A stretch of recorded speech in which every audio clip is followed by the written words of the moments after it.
Well, my bootstrapping idea didn't work too well. Just laying this flat on the table, it was too much of this twisting around and it got jammed up here.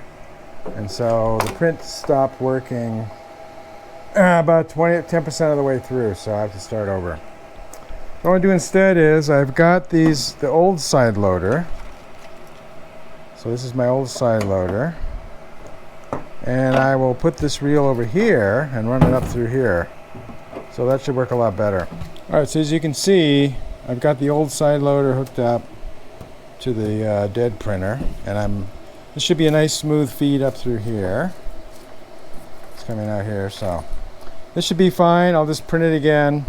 And it came off the print bed really clean. And what I did this time, I had a good layer adhesion. So I didn't turn on the fan until the 4th layer. That meant the first 3 layers adhered really well. I didn't have the same problem I had when I was printing this calibration cube. So that's good. I'll just use that setting for the rest of this. This Prusa filament is a lot trickier to print than some of my other PETG, which is much simpler. Doesn't require as much tweaking. It's really high quality filament. I bought it for a specific project, but that product didn't really sell very well, so I stopped making it. And so now this is just for prototyping, which is kind of a waste, but I'd rather use this up since I don't have anything I can sell with it. So, alright, so we'll load the filament up again and try it one more time, and I think this is going to work a lot better.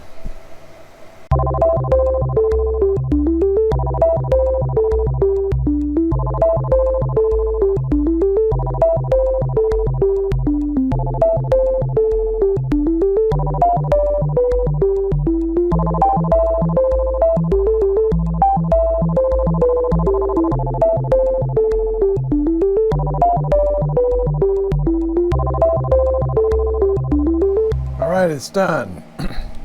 Before we take a look at that though, let's see how our feed system worked. And it worked perfectly. So we are bootstrapping, but we're bootstrapping not off the table, but off of the old printer and the old side loader. So this is the first side loader I built. And I switched to the one based on filler, which is this one. So anyway, so now let's see how we did.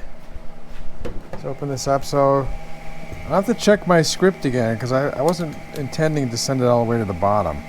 Just makes things, although when it starts up, well actually that's only when you load the filament anyway. I'll have to keep playing with my startup and shutdown scripts so I don't have to go all the way to the bottom. So the layer adhesion looks good, the bed adhesion rather. Sticking but not too much. Yeah, it came off okay. So let's look at the bottom here. So the bottom is clean, unlike the calibration cube. So again, what I think I mentioned earlier was I left cooling off for the first 3 layers. On the 4th layer, I started at 10%. So and for this Prusa, sorry, for this Prusa filament, that's what I'm going to do because it's a little bit stickier than the other stuff. It seems really strong. So this looks pretty thin here, but I think it's going to work. The edge of the cabinet back here is thin, so you can't have a lot of room here. So anyway, let's put it around the back and see if it fits.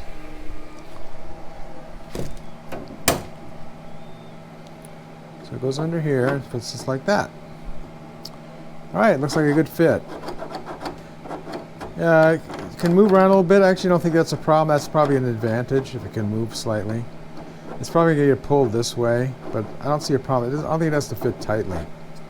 I need to remove this support material. It was printed sideways, so to print the top of this bracket, we need to remove the support material. So let's do that. I'll use my little tool here. I mentioned this earlier on a different earlier video. This is a tool that came with a analog TV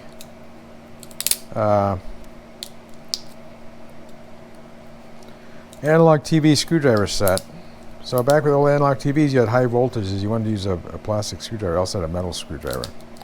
So this is just really handy for manipulating these parts, and as usual, Simplify 3D support structure, which is a S curve, really comes out super clean. So I really like that feature for Simplify 3D. So now this is ready to go, and if we weren't printing over here on this printer, we could try this bracket. We could try this real spool holder right now, but since we're printing, we're not going to mess with it. So now we need to print the rest of the spool holder, which is all these other parts. There's the spool itself, which is a wasp wasted spool, so it kind of centers the spool in the center. And there's this carrier at the bottom, and there's pins that go in the end of this spool, which engage into the skateboard bearing. So there's a few parts to print. It's going to take about 5 hours to print it, and I think I'm making some good progress with this printer. A new printer is always a learning experience. And now I'm going to clean the head out like I showed before. I've shown that in a lot of other videos. I think I'll do it now just because this is a new printer, so I'll show you how I clean the head. So again, we still have the bug where, although on unload last time it seemed like it didn't have the bug. So let's try unload and see if it will unload at, see it says 237 and 220. See, that's where the bug is. Maybe if I click on that. No. Oh! Okay, so there's a separate adjustment. That actually makes sense. Separate adjustments for load and unload. So that's a new feature. I didn't see that. Okay, so that solves that, quote, bug. Alright, so it's not a bug, it just works differently than the Dreamer. So on this one, I didn't see anything like that in the manual, so I just saw that and I said, well, maybe I should touch it. Alright, so that solves that problem. That's great. So on this one, the preheat temperature is shared between preheating and also loading and unloading. Here, there's a separate temperature for loading and unloading. Alright, so that's great. So we've solved that problem. That's another big win for today. Then tomorrow we're going to print the rest of the the bracket, the spool holder. Alright, so that's a good here's our spool holder here. So that's a good first day of printing. We only made a few mistakes, which is not bad. And we figured out how to load the load the filament, so we could bootstrap. And this is all set to go for our filler based spool holder. So that's exciting. Then we can start actually making stuff. All right. So last night we successfully printed out the bracket for the Guider 2, which works with the filler real holder, spool holder. So this is the one I had printed before. I was using on the Dreamer NX, and it should just slot right in this little slot here. Yeah, it works perfectly. So if you remember from the earlier in the video, when I or it may have been a different video, when I showed how I made this, I started with a spool holder that just was it had this bracket, but then it was just a rigid pole coming out to the side, which is probably fine for most things, but especially if it's a plastic reel. But more and more manufacturers are switching to cardboard, and I've noticed there's a lot more friction with cardboard against plastic, particularly after a period of time, because the cardboard kind of spreads out. There's a bigger surface area. So for plastic, it's no problem. This will spin easily, even on a rigid rod. But I think with more and more manufacturers going to cardboard, having these roller bearings here from skateboards, this is just going to run a lot smoother. So anyway, we're still using our Dreamer NX to print things for sale, so we're not going to use this today. We're going to fire that up in a minute, and we're going to use the Guider 2 to print our own copy of this in this same Prusa filament, because that's our extra PETG filaments. I'm using PETG because it's stronger, more heat resistant, mainly because it's stronger, and I think it's better to use than PLA for this application. You could use ABS, but PETG is strong enough and it's much easier to work with.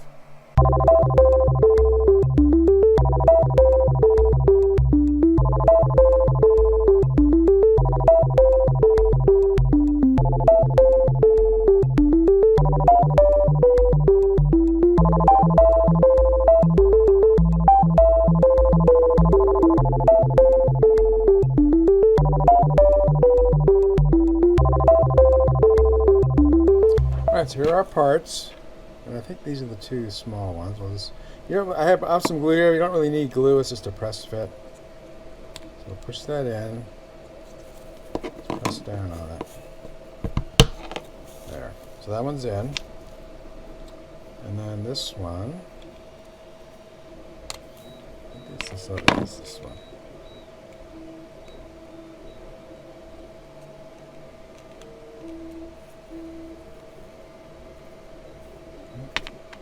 This one. Should have kept track of them. So I think you can just print the smaller ones. It's probably fine. I'm going to sand this one a little bit. Make it easier to go in.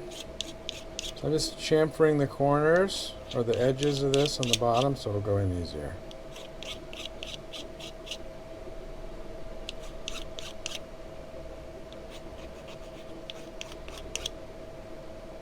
That's it, yeah.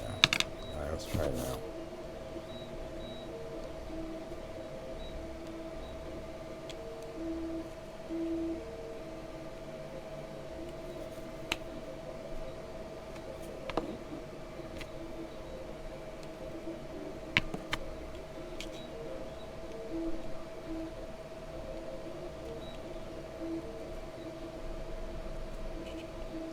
Doesn't want to go in there. All right, well, I'm going to work on this some more so I can get it in. All right, so I got it in. A little bit of more sanding and persuasion.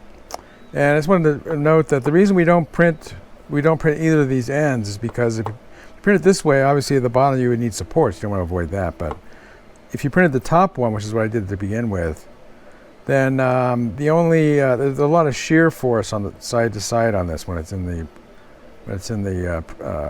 carrier and it has a reel on it. So if you print it this way, then the only adhesion between these different parts of it is just the layer adhesion, which isn't that strong. That's why we print it this way, so that the filament lines go this way, and that makes it much stronger in shear. Okay, so that's why we print both ends pinned separately. Then we just slide these roller bearings on. Just push on, snap fit, so that they spin nice and smoothly. You got to persuade a little bit to go in there, but not too much. And it rolls smoothly. So basically, you want some friction, so you don't want it just spinning, but you want it to roll smoothly. So this is what you get with this setup. Let's go try it on the printer, and we'll see how our bracket that we printed fits into this little slot here. How this part of the bracket fits into the slot. So here's our bracket we printed the other day, and here's the carrier, and it fits perfectly. Let's put the reel on there. And it spins nice and smooth, and it's a little hard to see, but actually the roller is spinning. The reel is not just spinning on itself, on a fixed roller. So this eliminates all that friction. So you want to be feeding from the bottom. You feed from the bottom up through the feed cone here. So one thing I did change from the first part is if you remember, I made the spool holder bracket. You can see there's a popsicle stick here. I'll show you around the back. And I think I showed this earlier. The problem was this was drifting out away from the machine because it was either level or sagging a little bit. And the filament got in between here and the edge of the reel, and it got all tangled up, and one of my prints failed because of that. So I put a popsicle stick here and went on the inside to tilt it this way slightly. So now the reel tends to move in closer to the machine, which is what you want. So I could just leave it like this, that's fine, but I'd rather print a second one of these that has little bumpers that automatically do that. You don't need the popsicle sticks. And also, it's a good idea to have a backup piece already printed for your spool holders because they can break. Like when on the NX, this was sticking out into the room, and I ran into it a couple times and actually broke this once. So, all right, looks like it came out great. Let's get this off. It's our white move. Let's move the white move to the middle of the print bed. It's the same length as it is on the NX because that's long enough to get the filament going. We don't need to go all the way across. And then we print on glass. Glass is going to be a little narrower than this, so we don't have any white moves that are over in either of these sides. So let's see if we can get this off. The other thing is, as soon as it's done printing, I turn on the preheating to keep everything hot. Because I remember I never want to let the print head cool down. Alright, so there's our little bumps. So these are the width, these are 2 millimeters wide. They're the width of a popsicle stick. So we're going to clean this up. We'll get out this support material, clean it up, and we'll compare it to how the one that's in there now works. Alright, so here's the original on the right, and on the left is the one with the little bumpers. So I'll put this in and we'll see how everything lines up.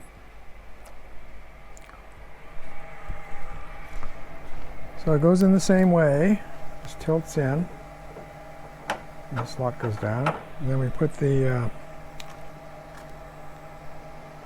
holder in there, and now this is at a slight angle. Let's see if we can see that.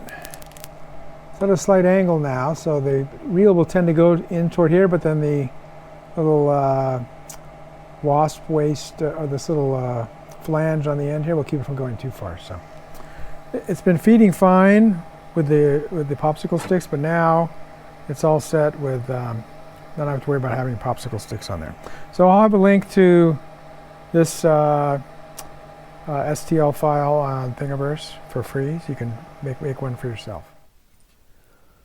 If you like this video, please give it a thumbs up. Post a comment if you have any questions or ideas, and I'll try to respond. That's all for now, but more videos are coming, and if you want to see them, please subscribe to my channel and turn on the notification icon if you don't want to miss one.